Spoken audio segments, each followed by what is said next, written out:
Hi guys! Magandara at maulang gabi sa ating lahat. Kamusta po kayo? So, andito na naman po akong muli. Nagbabalik ay nag-iisa po ninyo nagmamagandang Collegiate Travel Guides upang magatid the latest update and fresh happenings patungkol sa TVJ's Itbulaga. And for tonight's video, may kinalaman nga po ito sa Digit Travel Guides na si Alan K.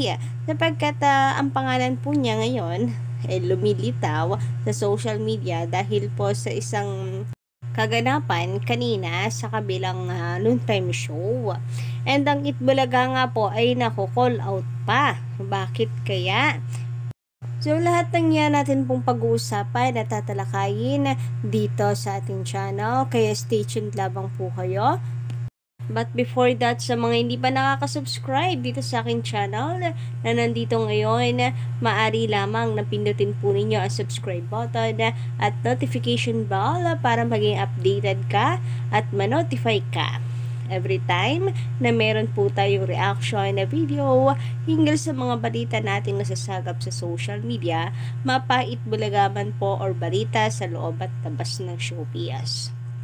Anyway, shout out sa lahat ng nakikinig ngayon sa ating channel. Maraming salamat sa pagtutok dito sa aking balita para sa gabing ito.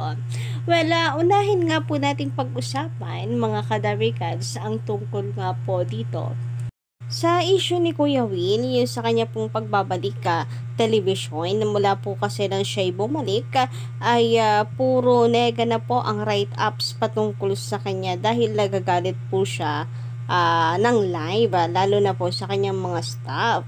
So, syempre, yan po inuulan na komento, reaction ng mga netizens na dapat di daw yung ginagawa ni Kuya Will, dapat hinahon lang. Kahit na pressure or na So, bakit po natin to pag-uusapan mga kadawikan? Sapagkat meron po tayo nabasa dito, na kung saan ang sabi, bakit ganon sa ibang show? Bakit ganon sa ibang show naman? Hindi naman ganito. Minsan kasi nanonood ako ng Itbulaga. Kapag lowbat ang phone ko, kapag may dumadaan na staff sa camera, nagtatawanan lang sila. Kasi live yun eh. Expected mo ng may mga pagkakamali. Pero sana maging pro na lang.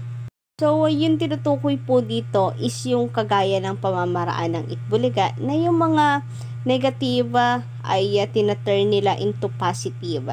Like yung mga pagkakamaling ganito, tinatawanan na lamang o di kaya ay nagbibiroan pa sila. Alam nyo yun, para maging light lang, hindi po maging negatibo yung atmosphere, yung surroundings. Ganun naman po kasi talaga ang Galawang Pro, yung na-handle po ng maayos yung mga ganitong circumstances. Kaya nga po ang Jowa Pau, diba? Ang dami pong na-encounter na dyan sa sugod bahay, pero makikita nyo po doon yung husay at galing po nila mag-handle ng mga situations.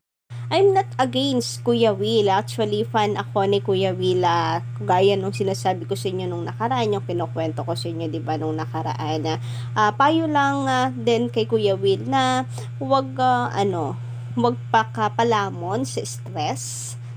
Kasi ang pagiging perfectionist, madalas po ay napupunta lalo sa disaster. Lalo pong nasisira yung plano.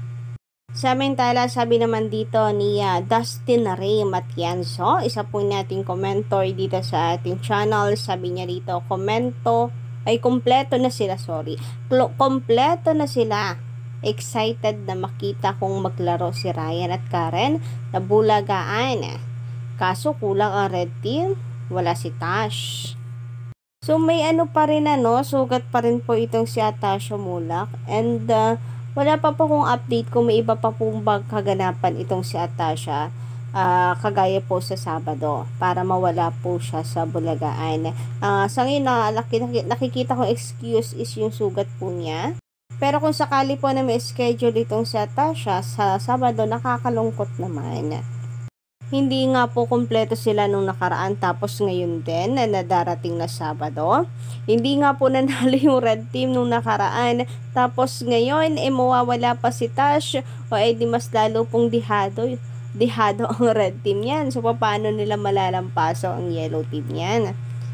Sabi naman ng isa pa nating commentor, magandang gabi din sa iyo.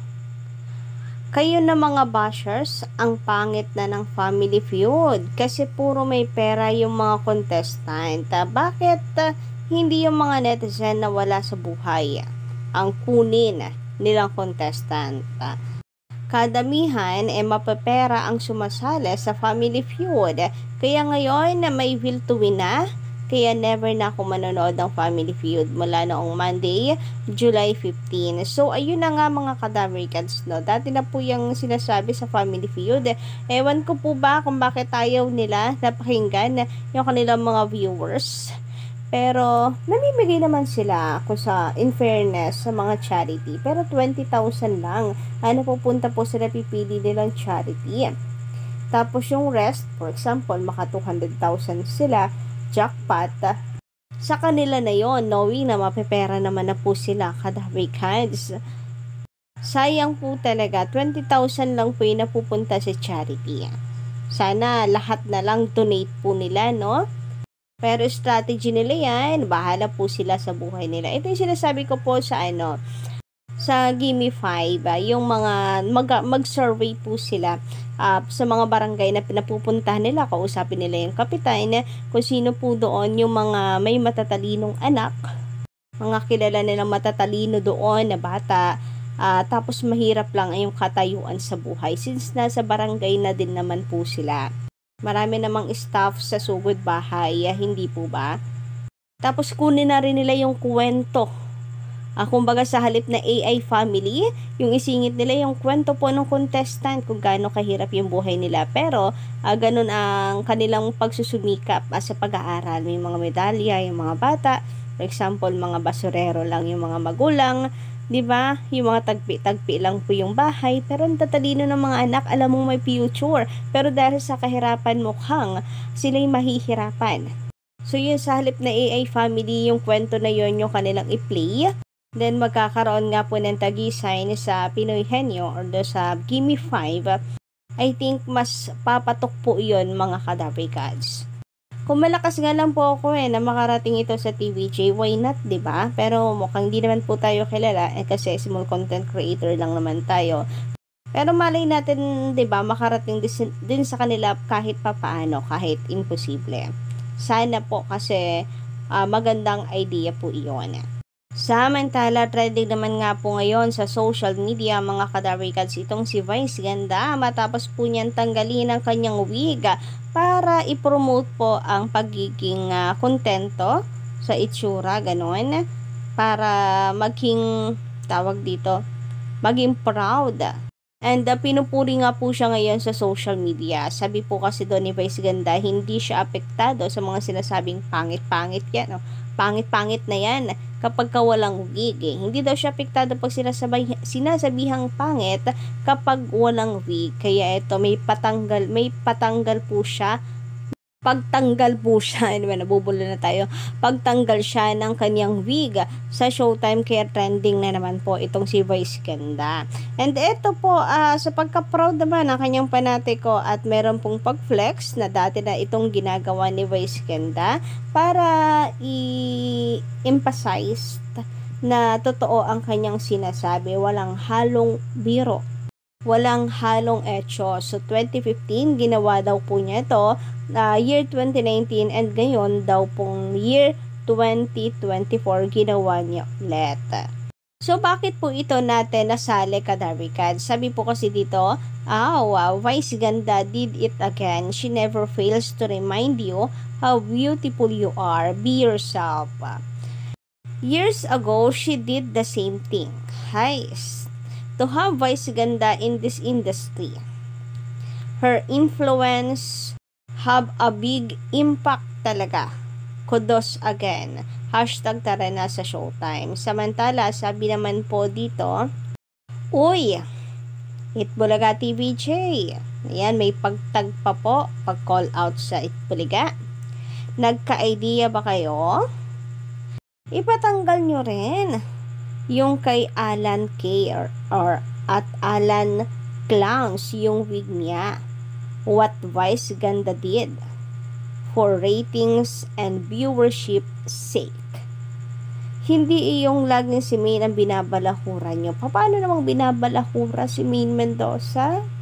Mahal na mahal nga po si Maine Mendoza sa Itbulaga. Tapos itong pati po si Mama Alan, nadamay pa. Ngipin nga po ni Mama Alan, natanggal na sa Itbulaga. Ano pa bagang hinihirit ninyo? For sure, isa po itong ADN na nandoon po sa and denial stage pa din. So, ayan, Itbulaga TVJ, kino-call out po kayo. Pinapatanggal po si Alan K. or yung wig ni Alan K. sa Itbulaga. Para daw sa ratings. Naku, hindi na po kinakailangan gawin yan ng TVJ. Para Para saan? Para magpapansin? Kapag ginaya yan ng Itbulaga, for sure, kung ano-ano na naman ang sasabihin at pangbabatikos na sasabihin sa Itbulaga, nako, di bali na lang, inyo na lang po yung idea ninyo. So, yun lang guys sa ating update para sa gabing ito. Don't forget to click the subscribe button and notification bell for more updates.